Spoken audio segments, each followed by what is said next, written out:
Hello, everyone, and welcome to Last Take, a More Hoops production. I'm your host, Evan Moore, and it is Monday, June 24th,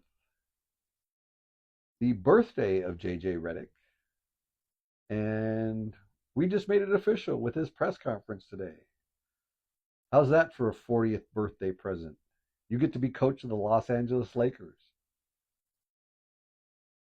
And hey, Pat, some of these people are trying to say that he's the next you. Now, I'm not going there.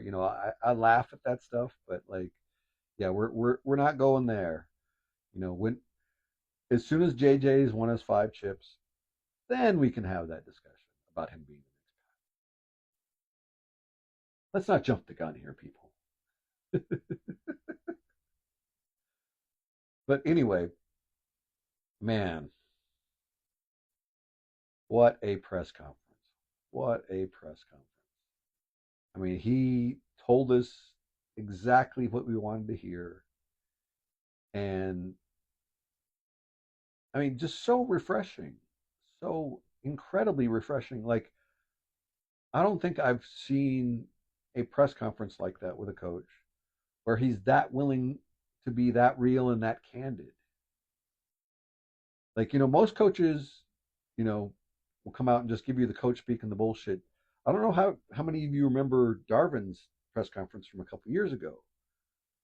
That's basically what he did, was come out and just give us coach speak for that. And I remember just kind of being kind of underwhelmed of like, well, shoot, well, this is the guy who I thought was the best choice, but now we're stuck with him. And like, I was trying to do everything to convince myself. And, that first season, I was talking myself into Darvin. And it really wasn't until last season where I finally was just like, enough. Like, he clearly doesn't get it. But man, like, we may have some issues with JJ. Maybe he's not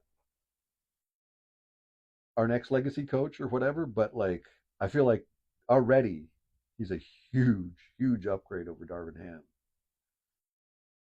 And then he also gave us like a great um, phrase for people in the industry. You know, it even applies to me, my tiny little content creator ass. The engagement farming industry. Yeah, I'll own that. I'm part of the engagement farming industry. Now, I'm not. I don't have very big crops, but yeah, I'm out here farming every day. Uh, Good one, JJ. Appreciate that. And then just the fact that he's just so anti bullshit. Like, instead of telling us what he's going to do, he explains how it's a collaborative effort and how if the guys don't buy in, it doesn't mean shit. Like, and I mean, he's 100% right. Like, that's the way it should be. It's a collaborative effort, but as the head coach, the buck stops with him. And yeah, I mean, because I felt like Darvin didn't understand that it was a collaborative effort. He understood that the buck stopped with him, but he just thought that everybody should just play harder and be tougher. And yeah, it doesn't work that way. So man, and then this, like, he addressed the Dan Hurley rumors. Like, it wasn't even asked to him as a question. It was, they were talking to Rob, and they you know went to him and they asked him a question. He was like, I really want to address what was talked about here, with the Dan Hurley thing real quick. And he did. And he basically said, yeah, I wasn't bothered, I wasn't jealous, and I was talking to Rob throughout the whole process. So yeah, all you idiots who were so convinced that JJ was going to get upset at this. Yeah, I know that's how adults actually deal with each other. Real adults can actually be like that. They don't have to be petty and act like children. I know that's difficult to believe for some of you folks, but hey, real adults do really exist. It's I know it's hard to tell in America these days.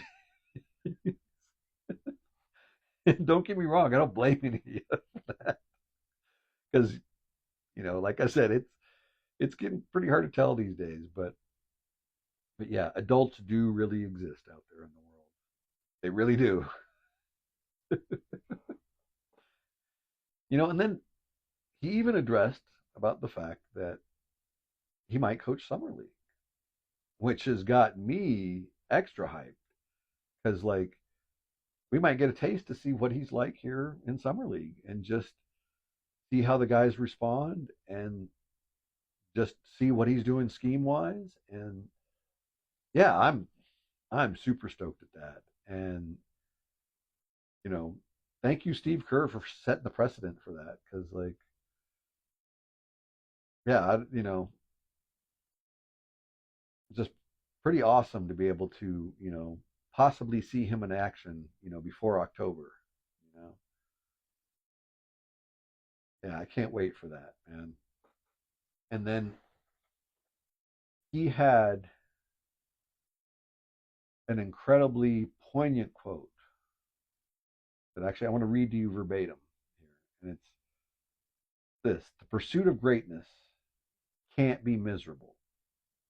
It's my responsibility to create an environment with the Lakers organization where everyone enjoys coming to work and competing. That is so huge.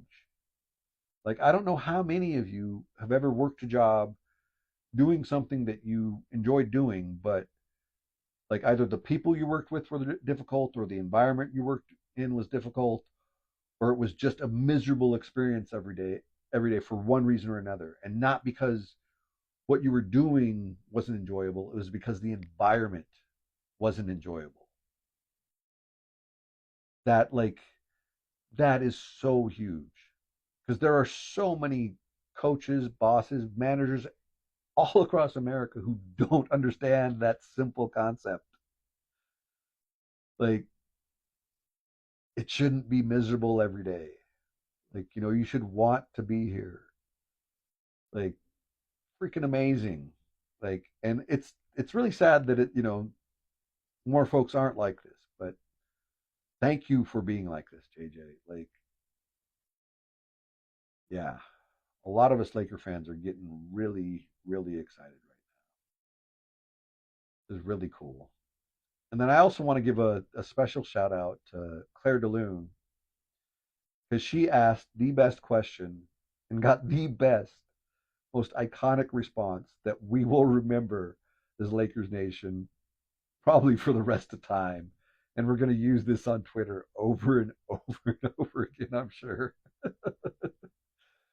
But Claire simply asked, "What misconceptions or concerns about you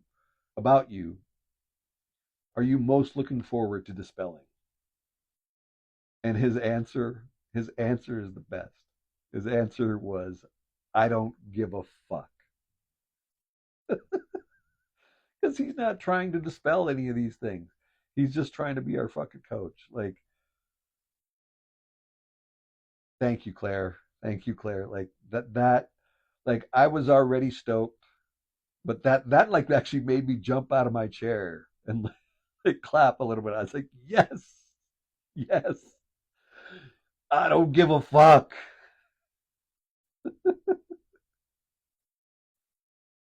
So thank you, JJ. Thank you, Claire. Awesome, awesome freaking moment. Absolutely iconic.